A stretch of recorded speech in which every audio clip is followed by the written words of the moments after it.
family and volunteers searching for the remains of 19-year-old Sade Robinson along Lake Michigan.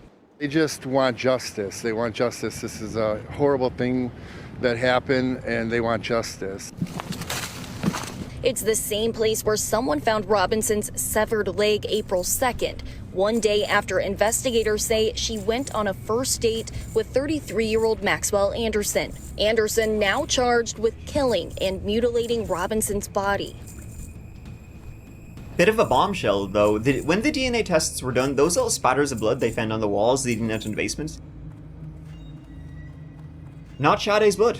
Latex gloves were found on that same beach where the leg was found. Bloody, like two gloves, latex gloves were found completely bloody along that same beach. They were tested. It was not Sade's blood, it was not Maxwell Anderson's blood.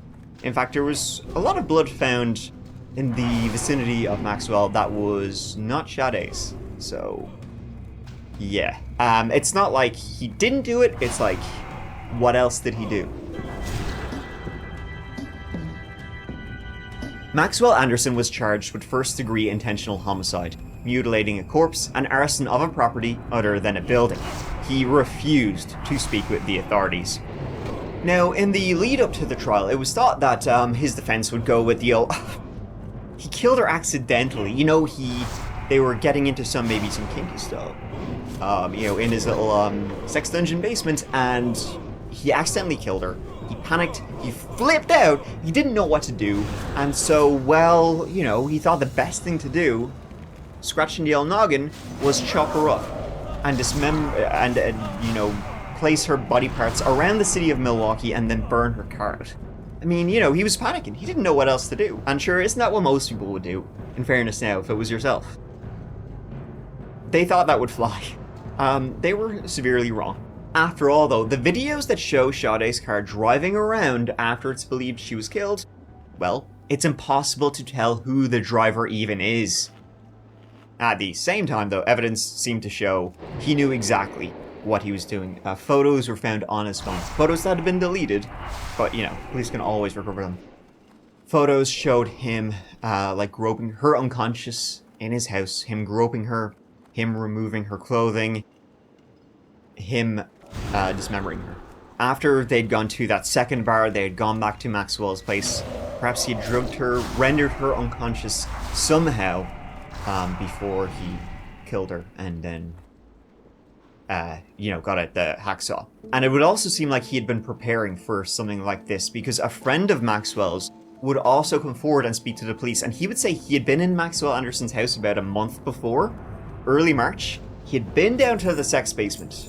Don't ask him why. And he said that he'd been down there and, the whole place was covered in plastic. Like a artist's or painter's tarp, as if, you're painting a room, you don't want to get paint everywhere. He said the whole place was completely covered in that, like he did not want to get any liquid sprayed around the place. Now, the tarp was gone when the police searched it, but, there was a couple of days between the murder happened and when the police got there. This guy would say, yeah, it looked like he'd been preparing to get the place pretty bloody. And then the fact that this guy would also say, oh yeah, Maxwell just came out straight up and said, oh yeah, he was going to kill her. He was going to kill somebody. He was going to take her home. He had a gun. He was going to shoot her dead, chop her up, and just scatter her body parts kind of around the city. As you do. The Frangicide, that's pretty funny. He's just classic Maxwell with his stories. It wasn't very funny now, though, of course. Now, a lot has also been made of the fact that when Sade and Maxwell went back to his house after the bar, they could tell by his internet usage what they had done, and they had sat down and Maxwell had done, he'd busted out the moves, and Netflix and chill was what they had done. They had watched something on his Netflix account, and they could tell by the timestamps when this had been watched, and it was watched when they got home. It was an episode of Love, Death, and Robots. It was that episode where I watched it once years ago. It's like the giant washes up in a beach. The Drowned Giant is what the episode is called. This giant washes up on a beach and is dismembered. And then, prosecutors would say later on that he had used this as inspiration. Which, in fairness, now if you've seen the episode, it's absolutely shite. It's not a very, creepy, murderous episode at all. And it seemed like he'd been preparing this for some time. So I don't think that had anything to do with anything. They used to blame video games for murder, now they're blaming Netflix. Why not?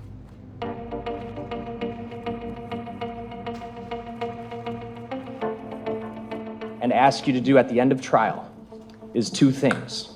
And they're two things that the judge just mentioned during those instructions.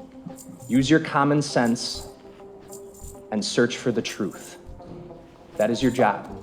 You will see, the evidence will show that what happened to Sade Robinson that night was not an accident. One does not end up going out to dinner and then going out for drinks on Water Street for a good time to being dead and cut up into pieces and discarded into Lake Michigan unless someone intends for that to happen. That's what the evidence will show happened to Sade Robinson. And the evidence will show Maxwell Anderson is responsible. At the end of this trial, I'm going to come back before you and again ask you to do what I asked you to do from the beginning, to use your common sense and search for the truth. And if you do those two things, you will find the defendant guilty. Defense? Maxwell Anderson went on trial in May 2025. The trial lasted 2 weeks. He pleaded not guilty. As you can see, he is barely moving a muscle, and he remained like this throughout the entire trial. And though tiny eyes, big Manson lamps. He did not testify, and the defense called no witnesses. They just went with, he had no reason to kill her, so therefore he couldn't have killed her. And we don't even know what happened in the house, you know? Beats me. So, but you can't definitively say he did it. Just, ignore any pictures or any evidence or really anything at all, and you can't find him guilty if you were blind. Interestingly, they never actually found her blood in his house, nor even signs of a cleanup, which the defense used heavily. The prosecution really relied on the CCTV tracking her car leaving his house, going out to the park, driving around town, being set on fire, and then the clear CCTV of him leaving her burning car. The state began by using the phrase common sense. You heard it yesterday during jury selection, and you heard it again today in the state's opening. And they're using the phrase common sense because they want you to ignore the mountain of reasonable doubt that exists in this case. And the state knows that there are serious holes in their case. They know it. They know that there's reasonable doubt, and that's why they're coming at you with this phrase like common sense. So let's talk about that.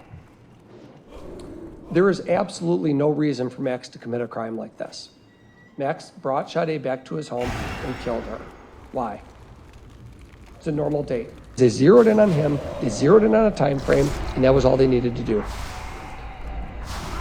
I know that when the evidence shows that when Sade's car left Max's house, and you never see him driving that car.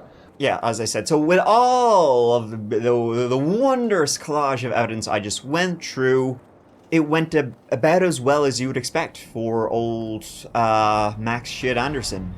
So yikes for him. Yippee for us, though. I will now read them into the record. As to count 1, the verdict reads, we, the jury, find the defendant, Maxwell Anderson, guilty of first-degree intentional homicide as charged in count 1 of the information. As to count 2, we, the jury, find the defendant, Maxwell Anderson, guilty of mutilating a corpse as charged in count 2 of the information. As to count 3, we, the jury, find the defendant, Maxwell Anderson, guilty of arson of property other than a building as charged in count 3 of the information. As to count 4, we, the jury, find the defendant, Maxwell Anderson, guilty of hiding a corpse as charged in count 4 of the information. At this point, I will poll the jury. What that means is as follows. I'm going to have the first jurors... The jury deliberated for about an hour.